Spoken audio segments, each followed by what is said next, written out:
Yo, what's up guys? It's King Sean here, back with another video, and in today's video, I'll be talking about 4 players who stood out during week 1 of Commanders training camp and why they stood out. So, if you guys are new to my channel, leave a like down below, subscribe, turn on notifications.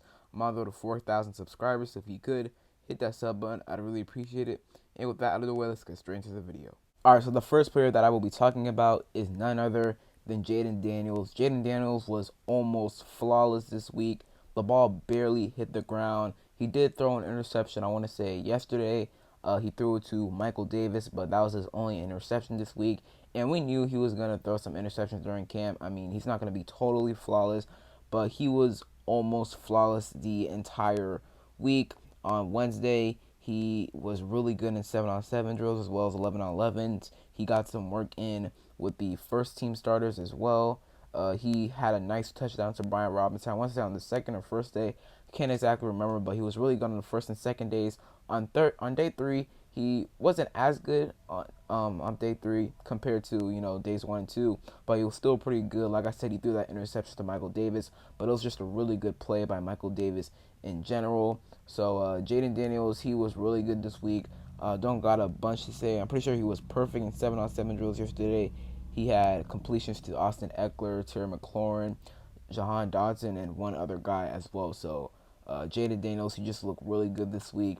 And the pads come on. I think the pads come on, I want to say on Monday or Tuesday. So it'll be really interesting to see how he performs when the pads come on.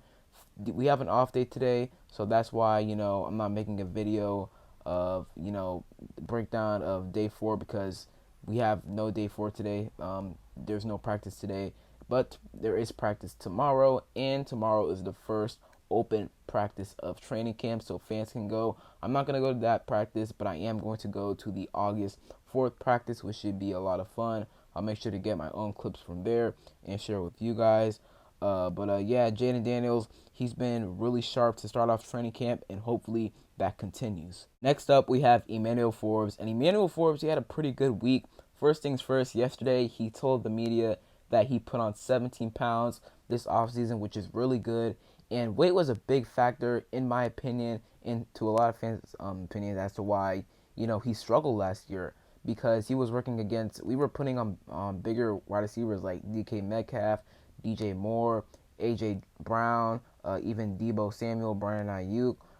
And those guys are physical guys, and Emanuel Forbes just wasn't as physical as them because of his size, his weight. So he put on 17 pounds, he put on some muscle, and hopefully he can be a lot more physical this year against those guys.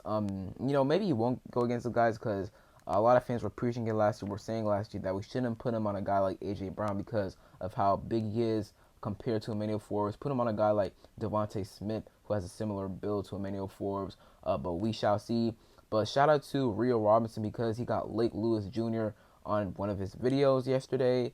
And Lake Lewis basically said that Emanuel Forbes was looking a lot more physical, especially in, I want to say, Thursday's practice. He actually made a couple of nice plays against Terry McLaurin, including a pass breakup. They were getting the best out of each other. I think Terry McLaurin, ran past Emanuel Forbes, caught a deep ball on Emanuel Forbes. The pass was from Mark Mariota, but then Forbes bounced back, having a PBU on Terry McLaurin. So that's iron sharpening iron right there, you could say.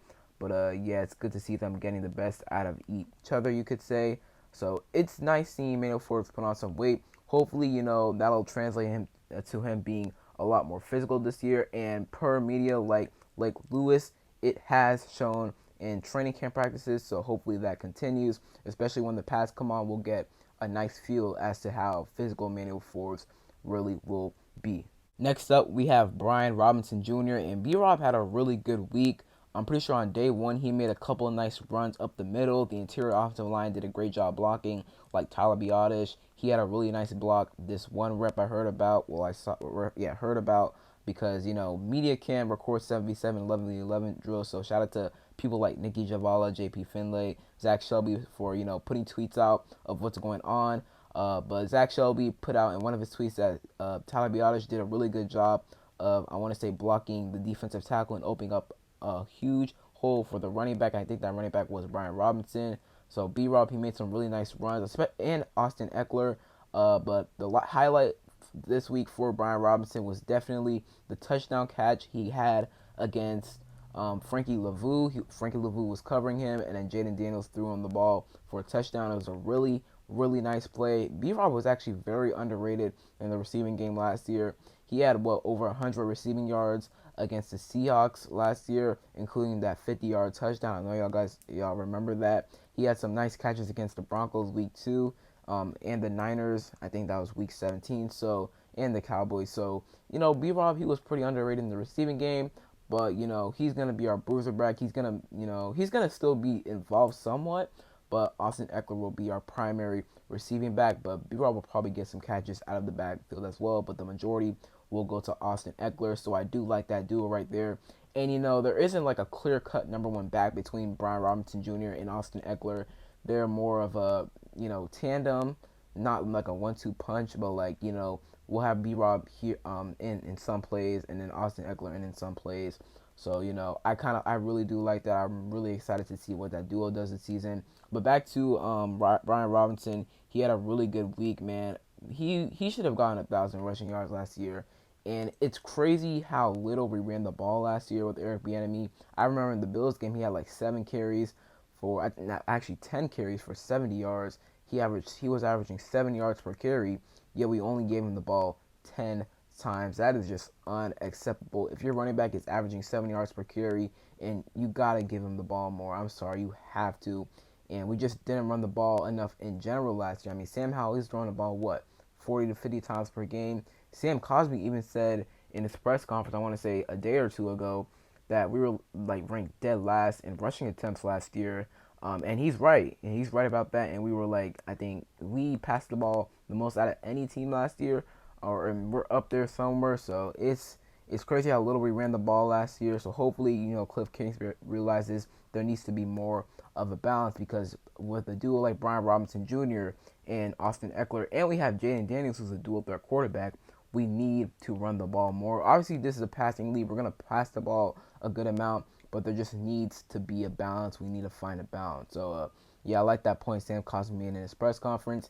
And back on to Brian Robinson Jr., he has had a really good camp so far. And then the last guy I'm going to be talking about in today's video is Brandon Coleman, rookie tackle. He's looked pretty good through training camp. We really heard a lot about him, and a good amount about him on days 2 and 3, and especially yesterday. He was at right tackle for the majority of practice yesterday because Andrew Wiley was held out for the second half of practice. I'm not sure why. He spoke to some media members after practice. He said he's all good. I don't know if he was injured or they just decided to hold him out. I'm not sure, but he was held out for the second half of practice. Maybe he was getting some rest. Maybe we'll find out later, but we shall see. But Brandon Coleman, he's done a nice job this week. Zach Shelby, in one of his tweets he put out, quote, really like the job that Brandon Coleman working against John Baptiste. That's the rookie defensive end. He made the DN run the hump and washed him out of the play. So a nice job by Brandon Coleman working against Javonte John Baptiste. And then yesterday, Leno Willingham, shout out to him, he tweeted that, quote, nice job by Brandon Coleman moving his feet versus Frankie Lavu in a pass rushing situation. He's got good feet. He has great athleticism. And he has high upside. He really does. That's one of the reasons, 2 reasons as to why we drafted him. He is competing for the starting left tackle spot against Cornelius Lucas. He got some first team reps yesterday at right tackle, and I think the day before at left tackle. Maybe they just wanted to see what he had at right tackle, which is why they kind of held out Andrew Wiley. And then I know Cornelius Lucas got the majority of left tackle first team snaps yesterday, but we'll see why they held Andrew Wiley out. But yeah, it's nice to see that Brandon Coleman is looking good. I am really rooting for him. I hope he, wins the left tackle starting job. I really do. I have a lot of faith in him. And if we nail that pick, if he turns into a really good left tackle, man, that would be a home run pick for Adam Peters. That would be absolutely amazing. That would probably be the steal of the draft, to be honest, because, we cut Charles Leno early on in the offseason. I don't think we signed a left tackle. We re-signed Cornelius Lucas. We decided to bring back Andrew Wiley, which wasn't a big fan of, but, I guess he was better late in the season as the season went on, late in the season, but just not early on in the season, like the majority of the first half, weeks 1 through 13, he just wasn't great. But I guess late in the season he got better, so we decided to keep him, and maybe we just couldn't find a replacement for him. Maybe that's it, but we will probably never know. But yeah, I'm really happy to hear that Brandon Coleman is doing a nice job so far during training camp. Got a lot of faith in him. He has high upside, like I said again, and I'm rooting for him. A lot of Commanders fans are rooting for him to get that starting left tackle job. So that is it for today's video. I hope you guys enjoyed. If you did, leave a like down below, subscribe, turn on notifications. Wanted to get a video out for you guys today because there is no practice today. On the road to 4K subs. If you could, hit that sub button. I'd really appreciate it. And other than that, it's been King Sean, and I'm out. Peace.